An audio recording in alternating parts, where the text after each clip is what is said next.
Hi everyone, it's Rachel back with the Shades of Orange, and today I'm here to do another round of science fiction and fantasy.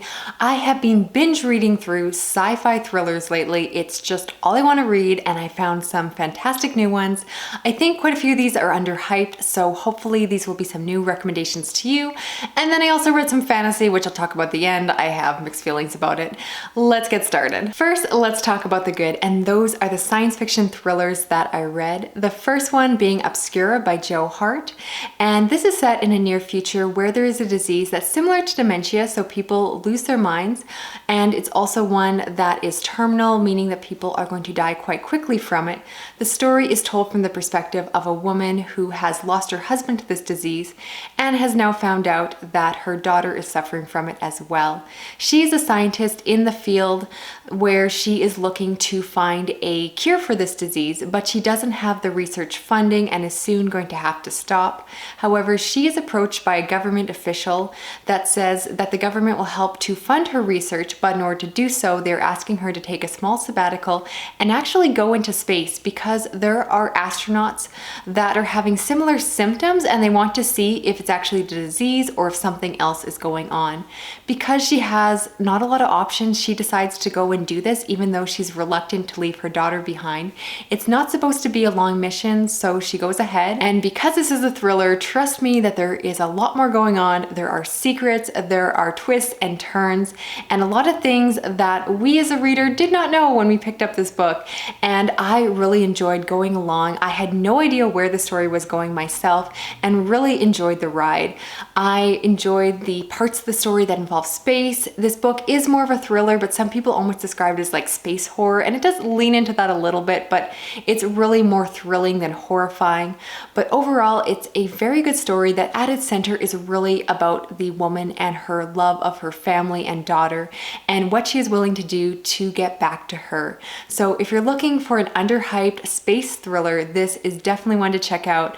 I haven't heard anyone else talk about it online, and I definitely think that it should get more attention because it was a lot of fun to read. Next, I want to talk about The Fold by Peter Clines, which is about a group of scientists that develop some technology that allows them to teleport or transport people from one location instantaneously to another place. They believe that it is all working properly, it seems to be running. However, the scientists are a little bit mysterious and reluctant to actually release their results to the public. This venture is funded by the government, and so the government itself is very eager to make use of this technology. And so in order to push things forward, they bring in an outside consultant. This man is a genius with a photographic memory, and because this man is from the outside, we get to read from his perspective as he's trying to puzzle together what is actually happening. This is one of those fantastic thrillers where we as the reader know that there is more going on. We know that there are secrets, we know that people are holding things back, but we just don't know what it is. And the beginning of this book was so intriguing. The author did a fantastic job of putting in all of these clues so that we knew there was something just not quite right, but it was really hard for me to put my finger on it. Eventually, I was able to figure out what was going on, and when it was officially revealed, it was so satisfying. This book starts out as more of a mystery because, again, it's more slower paced. We're just kind of puzzling things together, talking to different people, trying to piece everything together, but when that reveal happens and the twist is shown to the reader, this book becomes so thrilling, so exciting. There's definitely a lot of action in the last part of this book. And while I would call this a thriller, other people have called this horror because, again, it kind of leans into that. And it was just a lot of fun.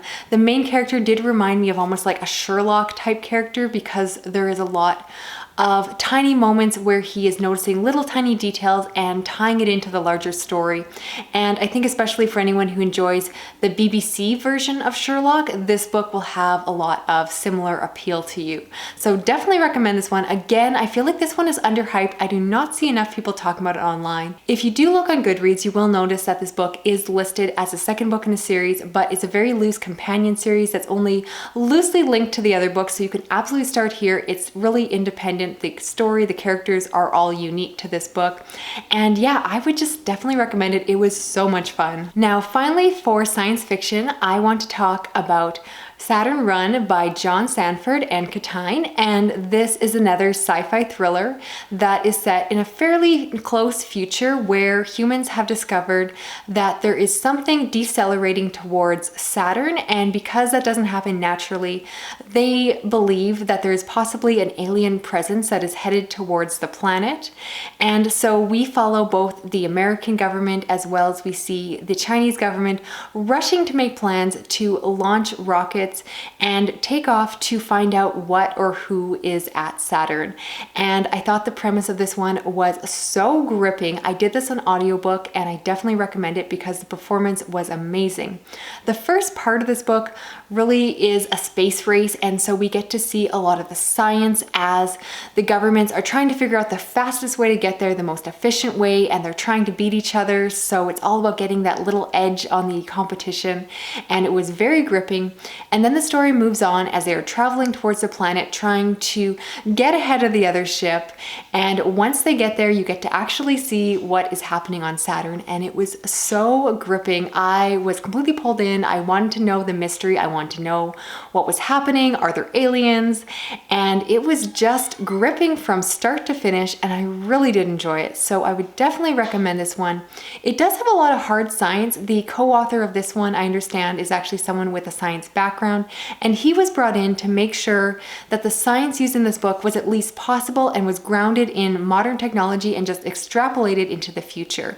So I really did appreciate that. And at the end of this book, there's actually an appendix where the authors explain the science in this book and where it came from. I understand that the authors even used orbital mechanics space programs in order to calculate the positions of Earth and Saturn at different times, just to make sure that everything made sense for those that actually have a science background and wanted to fact check them. But despite all that, trust me, this book is very accessible to a wide audience. They explain everything in very easy terms with a lot of humor and analogies, and it was just so much fun, and I would definitely recommend it. Again, I don't see anyone else talking about this book. The main author is one that writes a lot of thrillers, but this is the only one of his thrillers that actually has a science fiction aspect to it. But I did enjoy his writing so much that I'm now interested in checking out some of those. So if you have read any of his books, I think most of them are in his Prey series. I would love recommendations as well. Finally, I want to talk fantasy, and I read Alloy of Law by Brandon Sanderson, and this is the second era of the Mistborn series. And of course, I'm not going to talk any spoilers for the first era. This book is really the start of a new generation, so it follows new characters, it's set in a new timeline, and it does reference events from the previous series, so I do recommend reading the first Mistborn trilogy first before going into this one, but my own review is going to stay super spoiler free. This is set almost in an age of Industrial Revolution where it has a very Western feel. It follows two main people that work almost as police officers in this world, and the one came from working in the Wild West as a ranger type character, and now he's returned to his home and is pulled back into investigation and detective work when different alloys or metals are being stolen from trains. And so it's a very classic Western story told through a fantasy lens. And I was reluctant to read this one because I actually loved the first Mistborn trilogy so much that I didn't think that the second era could live up to it. And well, my predictions were right. The first trilogy is so epic in scale and exciting, and this one is just very average. The premise and story itself is very small. It's really an investigation, and the characters were just very flat, very cartoony, especially the villain just had really simple motivations, and I just found it overall to be very disappointing. I wouldn't personally recommend it unless you really like Western fantasy. I actually do enjoy that subgenre, but I found it better in other places and just felt like Brandon Sanderson just did an okay job here. So I don't plan on finishing the other books in this series. However, I am interested if they do another era of Mistborn, because I've heard that any future books would be set in more of a space age, and you know I love science fiction, so I'm definitely interested if the later books get more technological. Now, the only thing that I really did enjoy about this book was the expansion on the magic system. You get to see how it has grown over the years and has been adapted into this more modern society. So I did like to see how allomancy and the other magic systems were introduced and brought in more creative ways. Overall, this was a big disappointment, but I should have known better. I kind of thought that this book would would let me down, and it did, so shame on me. I'm going to move on to books that I enjoy a lot more. So that is it for this video. As always, I'd love to hear your opinions down below and let me know which of the books I talked about here you are planning on reading. As I mentioned, I am on a huge science fiction thriller kick, so if you have a favorite, especially one that you think I haven't read yet, please recommend it down below. I would love to hear from you. If you aren't yet subscribed, I do read a lot of science fiction, some fantasy, as well as horror and thriller books. If you're already subscribed, remember to drop a comment, hit that like button and the notification bell. Otherwise, I will talk to you again soon. Okay, bye-bye.